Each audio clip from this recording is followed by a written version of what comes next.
Hello there. This is where the fun begins. Hey there guys, Unofficial Star Wars here. Hope you're all doing well and welcome to our Tales of the Jedi Episode 1 breakdown with different Easter eggs, references, and things that you might have missed throughout this episode here, as well as just an in-general analysis of this overall episode. We're going to go ahead and we're going to hop right on into it. I think it goes without saying that there are spoilers ahead, so if you haven't already seen this fantastic show, click off now, go watch it, and come back. However, I will say that Episode 1 is quite easy to follow overall. There really isn't a lot of different Easter eggs that you might have missed throughout this overall episode, aside from one major one. However, we'll talk about that in just a moment. Regarding an overall analysis here of this episode, we are on the planet of Shili, the homeworld to Ahsoka Tano's species here, as we see her as a young toddler and newborn baby in this episode here, which is very cool to see. The name of her species are named Torgarutos, and another Jedi Master that was the same of the species was named Shakti, who had several different, many deleted death scenes in the Star Wars prequels and even in the Clone Wars television show, and also even in Star Wars video games. And as we see, the episode rightfully begins with the birth of Ahsoka. From there, we presumably fast forward 1 year forward to as of where the mother of Ahsoka wants to bring her on her people's one of their hunts, as of where they just go simply on a hunt to find, space deer, essentially. It should also be mentioned that Ahsoka's father also lives in this village here as well and is very excited for the coming of their child. On their way to their hunt, they're stopped by the village's essentially like a grandmother type of figure here. She's an elder of the village simply, and she's seen as more wise than everybody else. She briefly mentions that it's already been 1 year since the birth of Ahsoka, and it must be some type of tradition that the Torgaruto people like to go on hunts with their newborn children here as a tradition. She gives both Ahsoka and her mother these blue markings on their face for some type of protection here, is what I would be assuming. She's also feeding these little bear dog type of critters that are in the village there as well. I think are pretty cool. However, as we move forward and on, Ahsoka's mother explains to her that the concept of life and death, and there's something else that is kind of brought up here throughout the different Ahsoka episodes in the Tales of the Jedi show here as well as a common theme. However, I think that in the way that she's explaining it, at least in this circumstances specifically, the way that there is life, and life is everywhere. When we first learn about the Force in A New Hope in 1977, the way that the Force works is that it's simply everywhere, and this can almost be seen as a callback to that. Of course, at least that Ahsoka's mother wouldn't even know that she would be Force sensitive and be a Jedi. This is something that they do find out, surprisingly, at the end of the episode.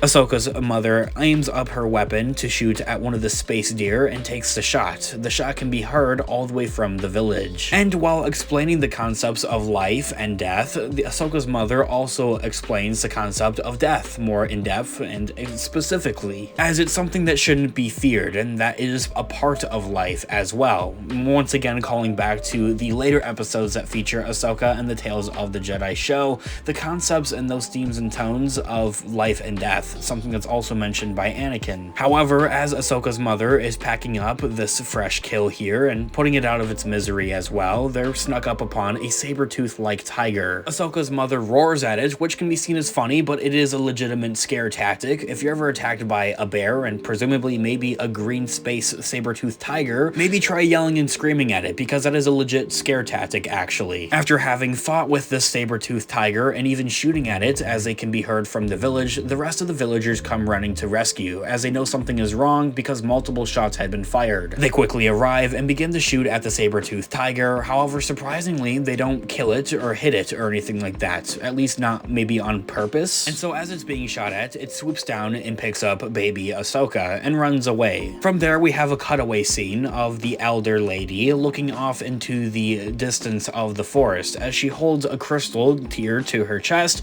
Could this be a kyber crystal? I want to know what you guys think about this in the comments down below. Was she previously maybe a Jedi in her past life? I'd like to know what you guys all think about this in the comments down below. I honestly definitely think that she was. We then find baby Ahsoka in the den, or the hideout and nesting area of the saber-toothed tiger here, and it begins to get upset at her as she's squealing around and cooing quite a bit.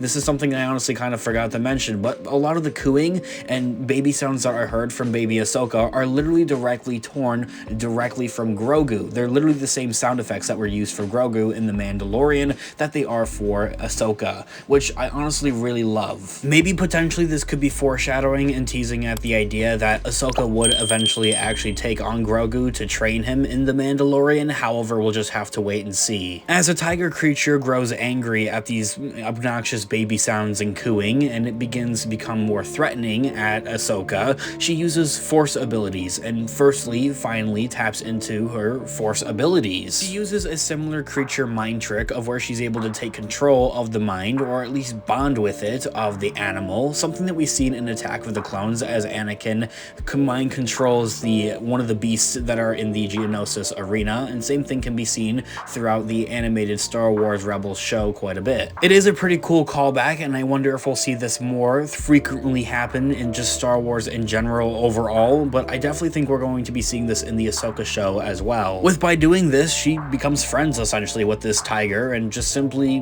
rides it back to her village and back to her people. The people are shocked at this whole ideal, and the tiger peacefully just walks away back to its nest. Unbothered, unharmed with everyone and everything, as if nothing ever even happened. The father of Ahsoka happily runs towards them and hugs them and celebrate that she's back. When they all look to the elder of the village for answers as of what happened, what is going on type of thing, she simply says that Ahsoka is a Jedi. From here, this is where the first episode of Tales of the Jedi Season 1 concludes, and I have to say, it was easily watchable, it was visual, it was all a visual type of thing. When you're dealing with a baby that simply coos and makes sounds, and you might only have bits and pieces of dialogue from older characters that are seen in this episode, it was a beautifully crafted and simple episode. A perfect introduction to the beginning of life of Ahsoka Tano, one of the most fan-favorite characters of Star Wars now, and seeing that she's going to have her own show